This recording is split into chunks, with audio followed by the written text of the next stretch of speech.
This week, once again, we bring you an exciting update on the rarest birds seen in the Netherlands. And this time I received news that really hit me in the gut, but more on that later. Let's kick things off with a look at some of the lesser rarities reported this week.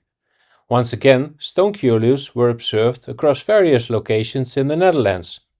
On the night of April 28th, one of these birds was recorded calling while flying over a birders audio recorder in Limburg. Then, on May 2nd, the fourth field observation of the year was made, this time on farmland in South Holland. That province continues to lead in field observations of this species in 2025. Could these be breeding birds from the UK, making one last pit stop before crossing the North Sea? Occasionally, ringed individuals are recorded, and they do indeed often turn out to be birds ringed in England. This week also brought the discovery of no fewer than 3 new American golden plovers. It's quite remarkable just how frequently we've been seeing this North American shorebird here in recent years. The first individual wasn't immediately identified to species. It was found on April 3rd at the Oostvoornse Meer and was already showing advanced signs of molting into summer plumage. The second bird, also in molt but less far along, turned up on May 2nd near the marina on Schiermonnikoog. And on the neighboring island of Ameland, yet another American golden plover was discovered on May 3rd, clearly a different individual, and it was still present the following day as well. Then we had yet another woodshed shrike, always a highly sought after species, and happily already the third twitchable individual this year, making 2025 a much better year for the species compared to last year. This one was found in the evening of April 29th on Texel, and like the 2 before it, had disappeared again by the next day. On May 3rd, a single observer reported a flyover Alpine Swift. It's actually a relief that this species is no longer subject to committee review.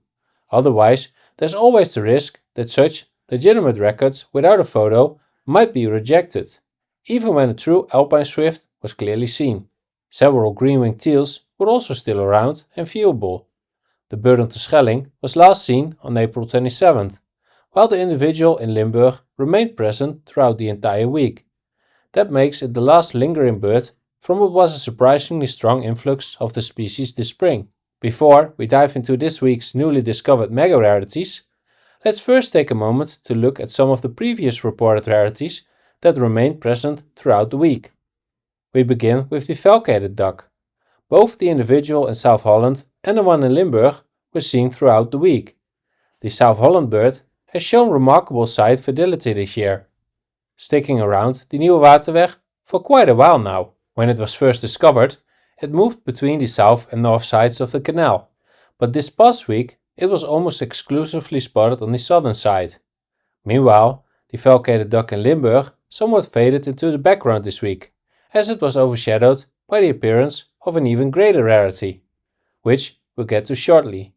There's also some news to share regarding the Ringneck Duck. The female that had been present in Zeeuws-Vlaanderen was no longer reported this week.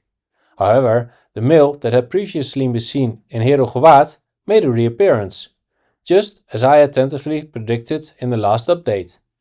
This bird was relocated slightly south of the city on April 27th, and soon after flew back to the familiar park in southern Heerhugowaard, where it was seen up until May 2nd.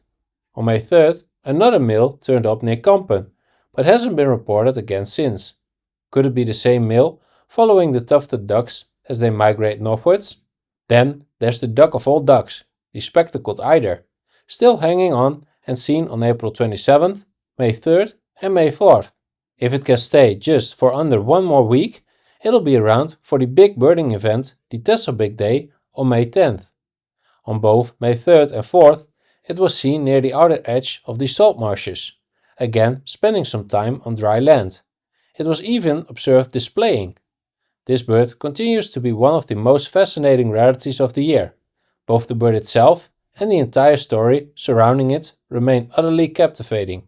Now let's talk about eternal month lists. Many birders keep track of what they've seen each month. It's a fun way to challenge yourself. Seeing winter birds in summer or summer birds in winter is always a treat. But in the Netherlands, there's a particularly dedicated group that drives all over the country trying to tick every species in every month of the year. If a mega rarity sticks around into the next month, they'll go see it again just to complete the set. That's exactly what happened this week with the Pygmy Corrant, which lingered into May. For some in that elite group, this made it possible to complete a full calendar year for the species. 12 months of sightings. What a luxury! In the UK, they haven't even had one single individual. Also back in our report this week is the long-billed Dowitcher, now looking fantastic in full breeding plumage. It was observed again on May 4th on the northern edge of the Amstelmeer. It's not the easiest place to check, requiring you to park near the height and walk or cycle back along the bike path. Unfortunately, you'll have the light against you for most of the day there, but it's worth the effort. And now we've arrived at the grand finale, the newly discovered mega rarities, species so rare that every sighting is evaluated by the Dutch Rarities Committee. That brings us back to ducks, and once again to the lesser scarp. Last week I mentioned how tricky it can be to tell whether a new record is actually a new individual. This week a bird was found on the Volkerak, whereas the previous one had been seen on the Haringvliet, just north of there. The gap in time between sightings is large enough that for the finder this likely felt like a brand new discovery. One sighting that remained exclusive to the discoverer was that of a great snipe, found during a bird count in a meadow bird area. It's still great news, it means they're back again this season. A much more shareable find, if you acted quickly, was the Colorpred discovered in Limburg. Back in late April, one was seen just across the border in Germany, with another reported on May 2nd. Then on May 4th, it was finally the Netherlands' turn. It's been nearly 10 years since the last twitchable Colorpred in the country. If you've seen my video about the rarest species ever in the Netherlands, you'll know I set a twitchable bar at 5 hours of availability, and this bird just made that cutoff. On May 17, 2022, another had shown up in the same province, but it disappeared before anyone else could get there. So the fact that this one stuck around made it extra special. Coincidentally, a big day was also happening in Limburg on the same day. What an epic bird to add to the tally. Hopefully, someone will publish a full write-up of that big day soon. Next up, on May 2nd, yet another subalpine warbler was photographed. This time on the sea dike of the Skelling. Based on the photos, it appears to be a western subalpine warbler. That brings this season's tally to 2 western and 2 eastern. Unfortunately, this individual wasn't seen again after the initial discovery that morning. And yes, the steady stream of Iberian chiffchaffs still hasn't dried up. On April 27th, another new individual was found near Emmeloord. It was also heard on the 28th, but no further sightings came in after that. A particularly curious record occurred on May 1st, way down in the far south of the country. The Merlin app identified a song as Blackbird, but the observer quickly realized it wasn't one and reported it as an ortolan bunting. The attached audio recording, however, clearly reveals the song of an Iberian chiffchaff, though the sighting remains listed as uncertain. As for the longstayers, both the bird in the North Holland Dune Reserve and the female on Schiermonnikoog are still present. This week, remarkable news came to light. Between April 22nd and at least the 26th, possible even as late as the 28th, a sandhill crane had been present in the Vochtelovenveen. For those of you who have followed my adventure videos, you'll know that I've made several trips just across the German border to see the sandhill crane that had been lingering there. I was always hoping it would eventually cross over into the Netherlands. Even briefly, just enough to add it to my Dutch list. But that moment never came. When reports from Germany dried up, my hopes faded as well. That is, until last Tuesday, when a stunning message emerged. A sandhill crane had been spotted in the Vochtelovenveen on Monday. Immediately, birders rushed to the site to try and relocate the bird, but with no luck. Now, it turns out the bird had actually been discovered on April 22nd, but the sighting was kept secret. Based on its size and appearance, there's a fair chance it's the same bird that was just across the German border not long ago. Both birds appear to belong to the smaller subspecies, which breeds in Siberia and Alaska. That said, it could also have been a different individual altogether.